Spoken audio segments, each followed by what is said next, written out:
Hey Raihana. Oh, I Well, just received a news forward message about the major policy change at the university or IUM.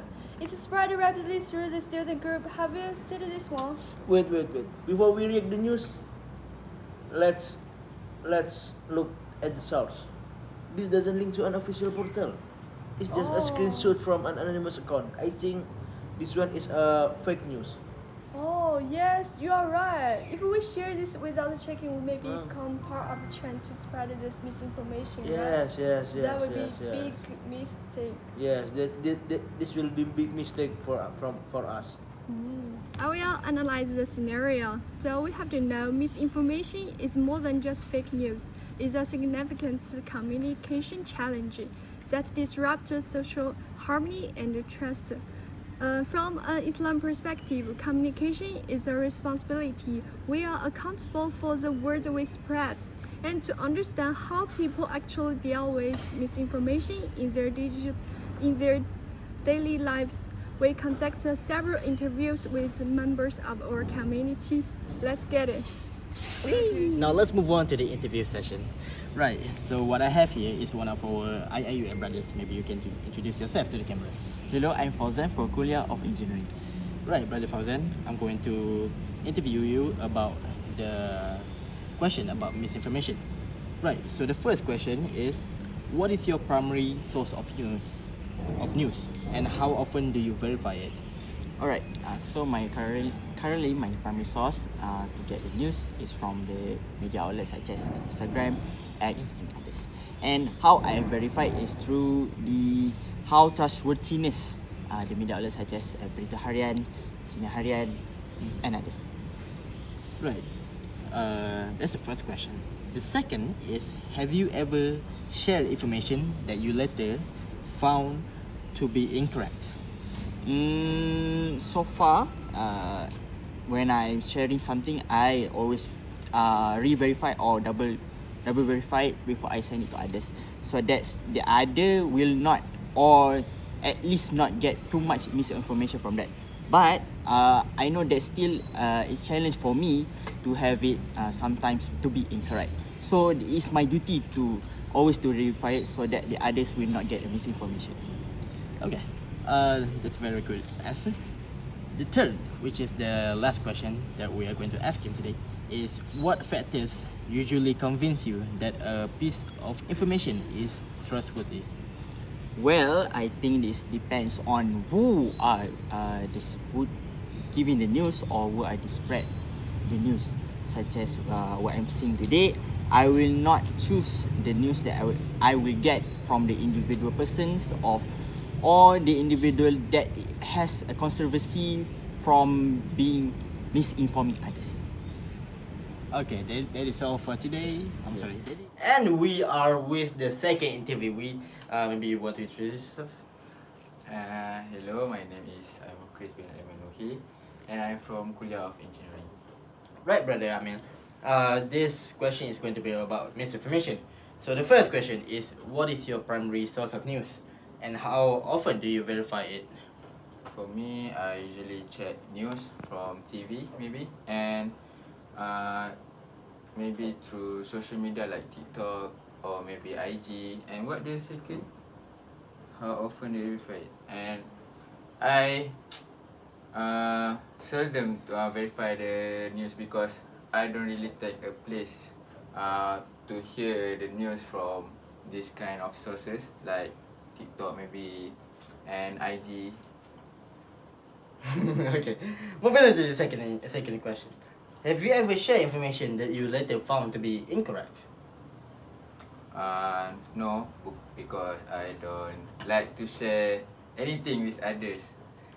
And maybe because of my personality that I don't really like to bother someone with my message that I don't really know the truth behind it. So yeah. Right, very honest answer. The last question is, what factors usually convince you that a piece of information is trustworthy? For me, usually if the news is from a person that I really trust, maybe I will trust the news as well. But if the news is from like scammers, or maybe like unusual people that I don't really connect with, maybe I will ignore it, or maybe I just block maybe. Right, that's a very good answer. And that is the end of our interview session with the second interviewee. Moving on to the third interviewee. Right, so right now we are with the third interviewee here. Maybe you want to introduce yourself first to the camera. So hi, my name is Danish, second year first sem, political science. Right, so Danish, these questions are going to be about misinformation. So the first question is, what is your primary source of news and how often do you verify it? So for my primary source of news, usually I use TikTok and Instagram to acquire the latest news. And how I acquire it is based on the MCMC recommendation, which is using the semak dulu baru sebarkan application that was developed by MCMC. Right, that is the first question. The second is, have you ever shared information that you later found to be incorrect? Yes, sometimes I do share information that tend to be incorrect, but then after I realize the actual reasoning behind it, or the what we call it, The actual answer? the actual answer, and I will take down what I shared. Right, a very honest answer. And the third question is, the last question. What factors usually convince you that a piece of information is trustworthy? I think one of the things that we must check to before we can clarify it to be a trustworthy is if any of the government agency that are involved with the news, so that news can be trusted. Alrighty, that is all for the third interviewee, and that is all for the interview session. Moving on to the next one. And with that being said, we have interviewed 3 students, Fauzan, Ame, and also Danish. So, to the first question, first, where do they get their news? And like in every Gen Z, it's not surprising for everyone to use social media, as most of them just use TikTok and Instagram to keep up what's happening in this world. Right. However, one student still watch TV to have updates about news. So the second question, do they check if it is true first? But do they actually verify what they read? So Fauzan, he would cross-check social media with big news websites, whereby Ame, he is more relaxed. He is a type of person who is minimalistic, I guess. He doesn't always check because he doesn't take social media too seriously.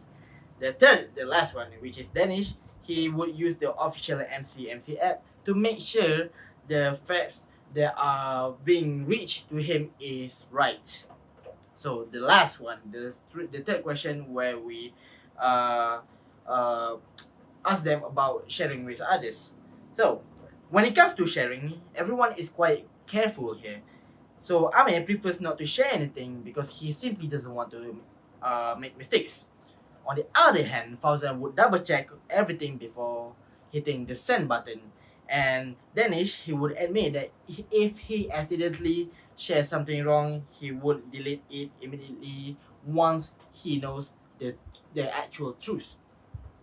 So the big takeaway here is that most students trust news more if it comes from government agencies or well-known news companies. So in the next time you see a viral post, remember to pause and check the source first. Moving on to the evaluation. Go.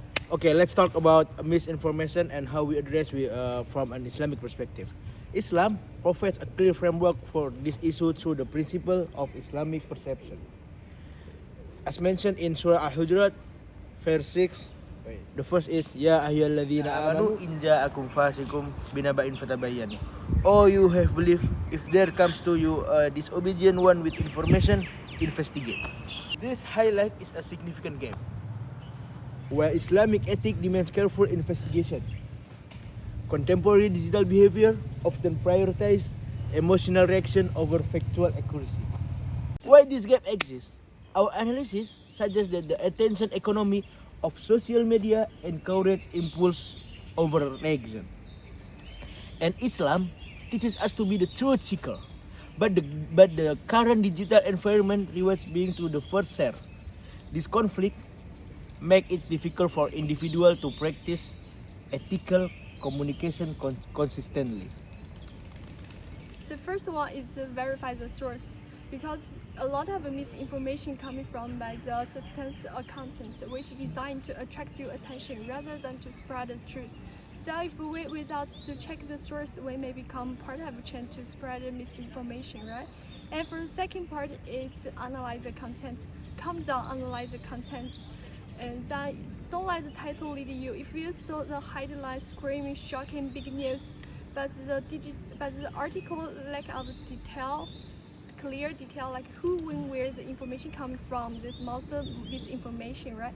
For the third part is use our common sense. As the Prophet Muhammad taught us, the wisdom is lost property of the believer, which means our intellect is a tool for discernment. And before sharing information, ask yourself, does the information come or common logic and common sense? So from the 3 steps, we can block most misinformation in our daily life. I hope it can help you today in today's digital world.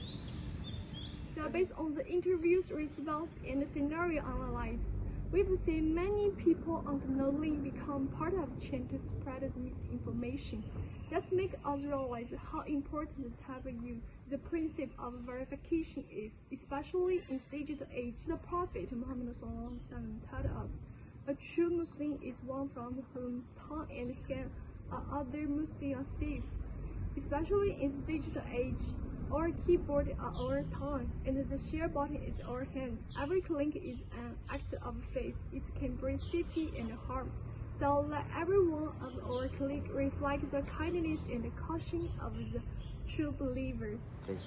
And with that being said, that is the end of our video today. Thank you so much to Madam Aini for taking your time to watch our video. And with that, we end with thank you and Assalamualaikum.